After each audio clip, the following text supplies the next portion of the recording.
भगवान श्री कृष्ण के अमृतमय संदेश का श्रवण किया। भगवान ने 3 मार्ग सुझाए हैं, जिसमें एक विवेक का मार्ग, होश का मार्ग, ज्ञान का मार्ग, ज्ञान योग है। दूसरा भक्ति योग, जिसमें व्यक्ति प्रेम और भावना, श्रद्धा और विश्वास के साथ भाव विभोर होकर अपने आप को जल प्रवाह की तरह प्रवाहित करता है, जिसमें महत्वपूर्ण है समर्पण। और तीसरा है कर्मयोग। कर्मयोग कर्म का, सेवा का, सहयोग का, कर्तव्य का मार्ग है। तीनों में एक शब्द महत्वपूर्ण है, योग। कर्म के माध्यम से योग करना, प्रभु से जुड़ना, या ज्ञान के माध्यम से प्रभु से जुड़ना, या भक्ति के माध्यम से परमात्मा से जुड़ना। महत्वपूर्ण है कि हम अपने आप को जोड़ें। इस जोड़ने का मतलब यह है कि परमात्मा में बह रहे उस स्वरूप से अपने आप को संयुक्त करना। जो वहां बह रहा है भाव शांति का, प्रेम का, आनंद का, उससे स्वयं को संयुक्त कर देना। मतलब यही है कि आपको परमेश्वर की ओर जाने के लिए कुछ चीजें बड़ी महत्वपूर्ण हैं। मंदिरों में आप प्रवेश करते हैं, स्नान करके पवित्र होकर, और अपवित्र वस्तु कोई भी अंदर प्रवेश नहीं करती। जूता भी बाहर रखना होगा। तो किसी भी तरह की मलिनता के लिए वहां जगह नहीं है। तो पहले तो पवित्रता चाहिए। दूसरी चीज है कि मंदिर में जब प्रवेश करते हैं आप, तो आप शांत होकर जाते हैं। पता लगा कि पवित्रता प्रवेश देती है, शांति भगवान से जोड़ती है। और फिर वहां कुछ भी आप भगवान को चढ़ाते हैं तो वो समर्पित करना होता है। तो समर्पण भक्ति में महत्वपूर्ण है। तो इस मार्ग के लिए सब लोगों को एक बात का ध्यान रखना चाहिए। हिंसा, ईर्ष्या, द्वेष, बैर, विरोध, किसी भी तरह का तनाव, दबाव, ये सब हटाकर शांत और सहज होकर भगवान के चरणों में बैठें, भक्ति करें, तो आपको सफलता मिलेगी। तो सुबह सुबह अपनी प्रैक्टिस करें, मन को शांत करें, सहज करें, और पवित्र भाव से, निर्मल भाव से आप पाठ पूजा करने बैठिए। तो ये एक अद्भुत चीज है कि जितने शांत होंगे तो आपकी शांति और बढ़ेगी। तो तिलक लगाया जाता है, वो भी इसीलिए है कि हम शांत हों, संतुलित हों। शांत अवस्था में आपका मस्तिष्क बहुत अच्छा काम करता है। शांत अवस्था में आपके डिसीजन बहुत अच्छे होते हैं। जब आपका मस्तिष्क शांत होता है तो आपकी अच्छी प्लानिंग भी होती है। शांत होते ही आप इस संसार में सफल होने शुरू हो जाते हैं, क्योंकि चेहरे पर मुस्कान भी आती है। शांत अवस्था में आपकी सेहत भी ठीक काम करती है, और शांत अवस्था में आप अपने आपे में होते हैं, क्योंकि ये आपका अपना आत्म स्वरूप है, ये आपका शुद्ध रूप है। आपका जो अपना वास्तविक रूप है, निज रूप है, वह आपका निज रूप शांत भाव है। तो इसे बनाए रखने में चेष्टा करनी चाहिए। अपने मौन को साधना, नपातुला बोलना, भड़काऊ भाषा से बचना, सहज रहना, और कोई भी अगर आदमी गुस्सा भी करे तो गुस्सा होने का मतलब भी यही है कि शांति स्थापित हो। ऐसी कोई भी हरकत हमारे द्वारा न हो कि और भड़काऊ वातावरण बने। चाहे आप अपने किसी ऑफिस में काम करते हैं, संस्थान में काम करते हैं, वहाँ के वातावरण को भी कोशिश कीजिए कि वहाँ ऐसा राजनीतिक माहौल नहीं हो कि एक दूसरे पर दोषारोपण किया जाए, अशांति बढ़े। क्योंकि जब जब अशांति बढ़ती है तो आप देखेंगे वहाँ का काम रुकेगा, खुद की उन्नति रुक जाएगी। पति पत्नी में भी कलह कलेश ज्यादा है तो आप ना तो बरकत पड़ेगी, वहाँ समृद्धि जाएगी, विकास रुकेगा, उन्नति रुक जाएगी, आप आगे नहीं बढ़ पाओगे। इसलिए आप ये मानिए, जिंदगी के लिए शांत संतुलन ये बहुत आवश्यक है। हमारे ग्रंथों में जो 6 तरह की संपत्ति का वर्णन किया है कि व्यक्ति को आध्यात्मिक मार्ग में चलने के लिए 6 तरह की दौलत अपने साथ रखनी चाहिए। उसमें पहली दौलत लिखी है शम, फिर दम, शम दम उपरति तितिक्षा, श्रद्धा, समाधान। समाधान समर्पण सबसे आखिर में है, लेकिन शांति सबसे पहले है। उसके बाद में है खुद पर कंट्रोल करना, अपने ब्रेक का इस्तेमाल करना। और उपरति, उपराम होना, संसार से ऊपर उठकर जीना। मतलब यह है कि कमल की तरह खिलना। कमल की सबसे बड़ी विशेषता है कि वो उगता जरूर है कीचड़ में, क्योंकि वो इसकी किस्मत के उसने उसको जन्म कहाँ दिया, कीचड़ में जन्म दिया भाग्य ने उसको। पर उसका पुरुषार्थ देखिए कि वो कीचड़ में पड़ा नहीं रहा, उससे ऊपर उठकर उसने वहां की भी शोभा बन गया, जहां वो उगा था उस तालाब को भी सुंदर बना दिया उसने। बस यही आपने सोचना है। एक भक्त जहां भी होता है वो वहां की शोभा होता है। वो अपने कुल का, अपने खानदान का, अपने स्थान का, जहां भी आप काम करें उसकी शोभा बन जाइए, उसको सुसज्जित कर दीजिए। और कमाल तो ये है, कीचड़ में ही पड़ा नहीं रहा, तालाब की भी शोभा बना और यहां तक पहुंच गया कि भगवान के चरणों तक पहुंच गया। कमल भगवान के चरणों तक पहुंचा, बात यहां तक भी नहीं रुकी। जब कोई उपमा देने की बात आई, पवित्र उपमा, सुंदर उपमा देने की बात आई, तो कमल साथ जुड़ गया।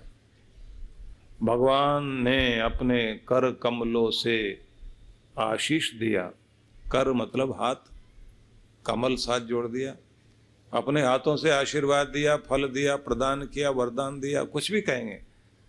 तो अपने हाथों से उसके साथ कमल जोड़ दिया, हस्त कमल से, कर कमल से। उन्होंने अपने चरण वहां रखे तो उसके आगे भी चरण जोड़ दिया, चरण के साथ कमल जोड़ दिया, चरण कमल वहां रखे। उन्होंने अपने नयनों से देखा तो नयनों से के साथ में कमल जोड़ दीजिए, कमल नयन। और अपने मुख से ये कहा तो मुख के साथ भी कमल जुड़ गया। कमल का एक पर्यायवाची शब्द है अरविंद, मुखारविंद से ये कहा, तो हर जगह कमल जुड़ गया। देवी देवताओं के साथ, भगवान के साथ, महान पुरुषों के साथ, जहां पवित्रता और जहां ऊंचाई है वहां कमल जुड़ गया। क्योंकि ये बताने के लिए तुम गरीबी में पले हो या किसी भी कुल में रहे हो, बात वो नहीं कि तुमने कहां जन्म लिया, बात ये तुम पहुंचे कहां, किस ऊंचाई तक पहुंचे, बस ये तुम्हारा सम्मान है। और इस सम्मान को बनाए रखने की चेष्टा हमें करनी है अपने पुरुषार्थ से। वो पुरुषार्थ हमारा सही तब बनता है, हमारी मेहनत सही तब बनती है जब हमारे साथ सही प्रेरणा हो, सही शक्ति हो। ये शक्ति भक्ति से मिलती है। तो कर्म भी करना है, भक्ति पूर्वक करिए। कर्म करना है तो कर्म में शांति मस्तिष्क में होना बहुत जरूरी है। और विवेक भी चाहिए, समझ भी चाहिए, होश भी चाहिए। तो 3 मार्ग भगवान श्री कृष्ण ने कहे हैं, भक्ति योग भी, कर्म योग भी। अब आपको अपने स्वभाव के अनुसार चलना है। कुछ लोगों को ज्ञान मार्ग अच्छा लगता है, ज्ञान की बातें, ऊंची बातें, अच्छी बातें, तर्क युक्त बातें, युक्ति युक्त बातें, लॉजिक को आदमी पहले स्थान देता है, तो इसका मतलब है कि वो ज्ञान मार्गी है। कुछ लोग जो है वो कहते हैं हमें ये ज्ञान विज्ञान ये समझ नहीं आता, भक्ति भाव में तल्लीन हो, गाओ, गुनगुनाओ, झूमो, मस्ती आए, इतनी अंदर से तरंग पैदा हो जाए कि हम जहाँ बैठे हैं अपने आप को भुला दें। तो जो गाने में, भजन में, भक्ति में, प्रेम में आनंदित विवल होकर परमात्मा को पाना चाहते हैं, उनके लिए मार्ग भक्ति का मार्ग है, उसको भक्ति योग कहें। तीसरा मार्ग वो है कि जब व्यक्ति कहता है न ज्ञान की बात समझ में आती, न भक्ति की बात समझ में आती, हमें तो सेवा वाली बात समझ में आती है कि कुछ कर्म करो, पुरुषार्थ करो, मेहनत करो और सेवा करते हुए अपना भी भला करो, दूसरों का भी भला करो। तो जिसको जो कुछ समझ में आता है उसी के अनुसार भगवान से स्वयं को, अपने आप को जोड़ना है। और कुछ लोग वैसे होते हैं जो ये कहते हैं भक्ति योग से चलेंगे जरूर, लेकिन भगवान ने ये कहा है कि मार्ग तो एक पकड़ा, पर उसमें दोनों चीजें सहयोगी होनी चाहिए। भक्ति हो ज्ञान पूर्वक, भक्ति में ज्ञान भी है लेकिन कर्म भी चाहिए, तो हम कर्म भी करेंगे, लेकिन मुख्य चीज क्या रहेगी? भक्ति। कुछ लोग कहते हैं कि हम कर्म को महत्व देंगे, तो कर्म भी ज्ञान पूर्वक, लेकिन ज्ञान भी सही तब बनेगा जब भक्ति भी हो। महत्वपूर्ण चीज क्या होगी? जोर किस पे देंगे? कर्म पर, लेकिन साथ में जोड़े रखेंगे भक्ति को भी और ज्ञान को भी। जो ज्ञान मार्गी हैं वो कहते हैं कि ठीक है ज्ञान को ही अपनाएंगे, लेकिन ज्ञान में कुछ भावावेश भी होना चाहिए, और फिर ज्ञान फलित ही तब होगा जब कर्म भी हो। तो देखा जाए सही मार्ग तो यही है कि आप चाहे भक्ति को आगे लेकर चलो तो ज्ञान और भक्ति फिर भी साथ जुड़ेगी, विवेक भी साथ जुड़ेगा, कर्म भी साथ जुड़ेगा। तो मतलब यह है कि पढ़ना भी चाहिए, जानना भी चाहिए और पुरुषार्थी भी होना चाहिए। इसी से आपका भाग्य बदलेगा। खाली बैठे रहने से बात नहीं बनेगी, लेकिन ये बात जरूर है कुछ पिछला कर्म हमारा साथ जुड़ा हुआ जरूर होता है। उस पिछले कर्म को ही हम भाग्य कहते हैं। उस भाग्य को सुधारने का काम भी भक्ति करती है। उस पुराना चला आ रहा जो हमारा भाग्य है, हमारे कर्म के अनुसार जो भाग्य है, उसमें सुधार लाएगी भक्ति और उसे निखारेगा कर्म, और उसे हम और बेहतर बनाएंगे अपने ज्ञान से। कहते हैं ना कि कोई तो है जो तकदीर लिखता है इन पत्थरों की, कोई तो है जो तकदीर लिखता है इन पत्थरों की कि किसको ठोकरों में रहना है और किसको भगवान बनना है। कौन सा पत्थर सीढ़ी पर लगेगा जिस पर पांव रखकर ऊपर जाएंगे, और कौन से पत्थर से मूर्त बनेगी जिसके आगे हाथ जोड़े जाएंगे, फूल चढ़ाए जाएंगे। तो कोई तो है जो लिखता है तकदीर इन पत्थरों की। तो कोई लिख रहा है हमारी किस्मत, और वो हमारे कर्म के अनुसार लिख रहा है, लेकिन ये बात हमारे ऊपर होनी चाहिए कि हम में वो चमक हो कि ये समझ आ जाए कि ये सीढ़ियों में लगने वाला पत्थर नहीं है, इसे तो मूर्ति ही बनना पड़ेगा, इसे तो भगवान ही बनना पड़ेगा। तो निवेदन ये है आप सबसे, जिस पर आप लोग ध्यान देंगे, कर्म को भी महत्व दीजिए, ज्ञान को महत्व दीजिए, पर अपने एक स्वभाव को पकड़ लीजिए कि आप भक्ति में भाव को, गीत को, संगीत को, भजन को, कीर्तन को महत्व देते हैं, या आपको लगता है कि ये नहीं, थोड़ी बहुत भक्ति भी साथ में करेंगे, लेकिन हमें तो ज्ञान का मार्ग चाहिए। तो जो ज्ञान वाले मार्ग वाला व्यक्ति होता है उसकी भक्ति ध्यान में जाएगी, और तत्व ज्ञान के द्वारा मुक्ति होगी।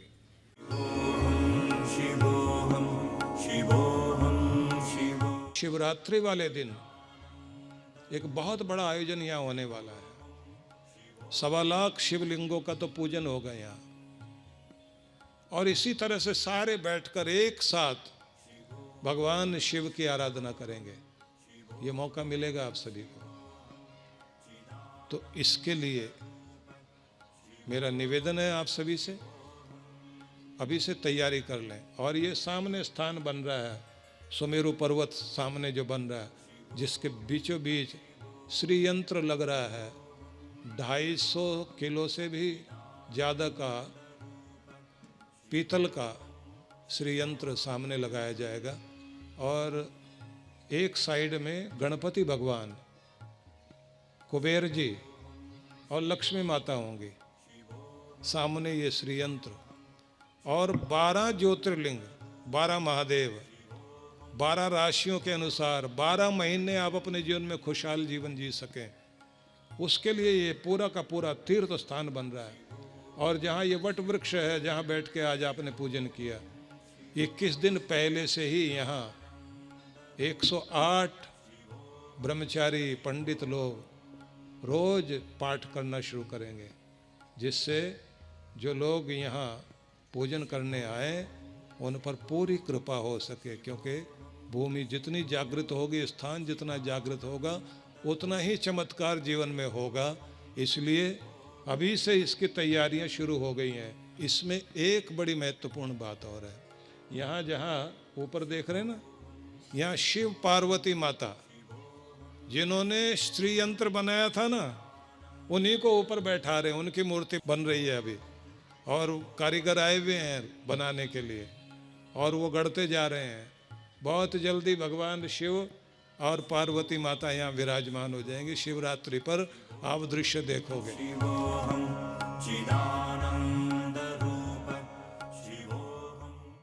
सद्गुरु श्री सुधांशु जी महाराज द्वारा मानव सेवा को समर्पित संस्था विश्व जागृति मिशन वर्ष 1991 से धर्म, समाज एवं मानवता की सेवा में संलग्न है। यह संस्था 90 मंडलों, सेवा केंद्रों के माध्यम से न केवल भारत अपितु देश के बाहर अनेक देशों में सेवा के कार्य कर रही है। संस्था की स्थापना से लेकर अब तक विगत 30 वर्षों में जहां लोगों को सन्मार्ग पर प्रेरित करने के उद्देश्य से गुरुवर ने 7000 से अधिक प्रवचन दिए हैं, वहीं देश के राज्य की राजधानियों व प्रमुख नगरों में लगभग 40 आश्रम, 25 मंदिर, सत्संग भवन व ध्यान साधना केंद्रों का निर्माण हुआ है। दिल्ली में करुणा सिंधु धर्मार्थ अस्पताल एवं फरीदाबाद के आरोग्य धाम अस्पताल में लाखों जरूरतमंद रोगियों का उपचार व ऑपरेशन किया गया है। अनाथ गरीब बच्चों के लिए सूरत में अनाथाश्रम, दिल्ली एवं कानपुर में गुरुकुल, फरीदाबाद में ज्ञानदीप विद्यालय, मुरादाबाद में सृजन प्राइमरी स्कूल, झारखंड के रुक्का खूंटी गांव में आदिवासी बच्चों के लिए 2 पब्लिक स्कूल समेत दिल्ली में उपदेशक महाविद्यालय भी बनाया गया है। इन शैक्षणिक संस्थाओं में लगभग 2500 बच्चों को शिक्षित व संस्कारित किया जाता है। दिल्ली के आनंदधाम आश्रम में जहां वृद्धाश्रम एवं वानप्रस्थ संचालित हैं, वहीं आश्रम की कामधेनु गौशाला में 125 गौओं की सेवा की जाती है। कामधेनु गौशाला की तरह ही देश के प्रमुख नगरों में 7 अन्य गौशालाएं भी संचालित हैं। साथ ही पूजा पाठ, यज्ञ अनुष्ठान से लोगों में धार्मिक भावना जागृत की जाती है। ओम अग्नये सप्तजिह्वाय स्वाहा, ओम अग्नये हव्यवाहनाय स्वाहा, ओम अग्नये शोधनजाताय स्वाहा। गरीब जरूरतमंद महिलाओं को सक्षम बनाने के लिए जहां कई तरह के प्रशिक्षण दिए जाते हैं, वहीं गरीब कन्याओं के विवाह में सहयोग भी किया जाता है। प्राकृतिक आपदा जैसे कि बाढ़, भूकंप, तूफान आदि में जहां मिशन द्वारा प्रधानमंत्री राहत कोष में सहयोग किया जाता है, वहीं जैसे वर्तमान में चल रही महामारी कोरोना संकट काल में जरूरतमंदों को भोजन, राशन किट व सांसों के संकट से जूझ रहे जरूरतमंद मरीजों को देश विदेश से मंगाकर ऑक्सीजन कंसंट्रेटर बांटे गए। मानव सेवा को ईश्वर भक्ति मानते हुए सेवा परमो धर्म के भाव से विश्व जागृति मिशन के सेवा कार्य निरंतर जारी हैं। आइए मिशन के सेवा पथ पर बढ़ते कदमों में कदम से कदम मिलाकर चलें और मानवता की सेवा में दान सहयोग कर पुण्य के भागीदार बने।